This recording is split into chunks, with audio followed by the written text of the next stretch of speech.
Hey everybody, I want to introduce you to Erica Hoke. She is another one of the writers for the Invincible Family project, you guys. And it's a book that has, it's a compilation book of different families that are making themselves invincible, quite frankly. I mean, this is what we're doing in this world. And the whole reason that we put this book together was for you guys to be able to see yourself in someone in the book. So then you realize that you can change your own world as well. There's no real, it's just so valuable to be able to see yourself in somebody else's position, right? And so, Erica, I would love, first of all, thanks for coming on with me. Yeah. I would love for you to explain to people like where you were in your chapter in the book, like where was, the frustration? Where did you sit at the beginning of the chapter in your book or in our book? Yeah. Thanks for having me on, Martha. Oh man. So in the beginning of my book, I'm a Midwest girl from a little town in Ohio and grew up in the shadows of a Big Ten university, not really understanding what that meant at all. Nobody in my family had really gone to college.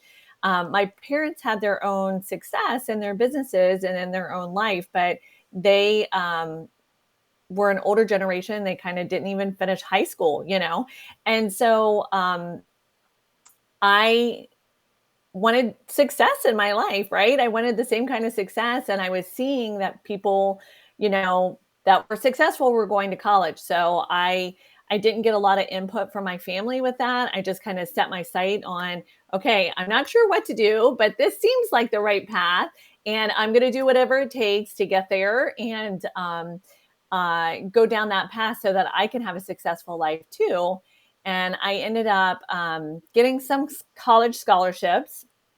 Wasn't a great student, but kind of community service based scholarships and things like that.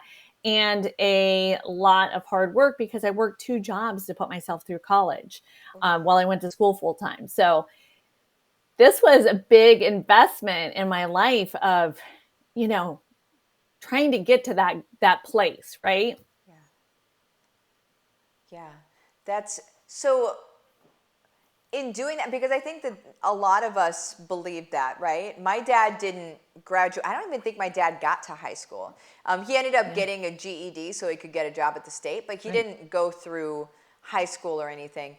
And I think a lot of us, we were raised to believe that that's what we had to do in order to be successful. And so Yeah. after, you got out of college and everything, what did you do with that? Or what did you, I guess here's really what I'm asking is, whenever you got out, did you feel like there was still something missing or like you wanted to do something else instead? What happened there? Yeah. So when I graduated from college, interestingly enough, my degree is in creative writing, but I never was prepped for actually producing a book. I never thought I would be a writer. So Wow. that might be a whole separate conversation It right there. is. But that was what my degree was in, and when I got out of school, the job market wasn't great.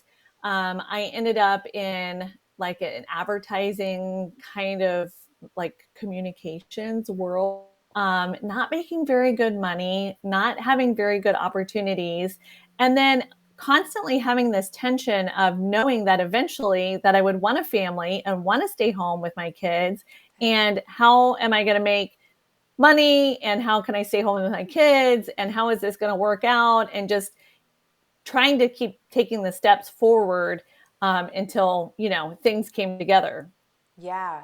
So I mean, how many people are watching right now that are going to be like, yes, I know that when I have kids, I'm not going to want to be at work. Like I didn't realize that, but whenever is the moment that I had Nora, I was like, I don't ever want to leave her side, right? And I Yeah. remember the very first time that I dropped her off at daycare when like after maternity leave, the first day that I dropped her off Mm. at daycare, I remember my stomach was just turning. I had all of her things and even packing her things the night before. I was like, oh, like just, you know, crying, honestly. And Yeah. then the next day I go to drop her off at daycare and I shut the door behind me to go back to my car, and I made like this wailing noise, like a cry, like a wail, like my body just Yeah. automatically did this. And that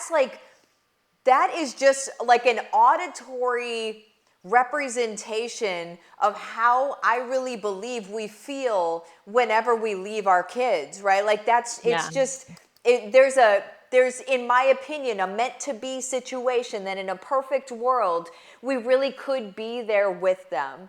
And, Mm. and so you didn't realize that, and you went to college and you did all of the things, and then you're like, wait, I'm going to want to be home with my kids. How am I going to be able to Yeah. do that? And so we're going to do cliffhanger right now, because you talk Yeah. about how you were able to do that, because now you do Yeah. that, right? Right. Um, Yeah. so so like we're gonna leave a cliffhanger right now.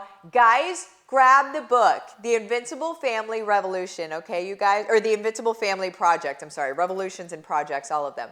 But The Invincible Family Project, grab the book. The link is in the description of this video. Race to Erica's chapter and find out what the heck she did, because she is now at home with her kids, and she's also like on the news and really serving her people. You guys will want to follow Erica after you read this chapter. Erica, thank you so much for coming on with Thank me. you. I appreciate it. Thanks. All right, you guys, see you later.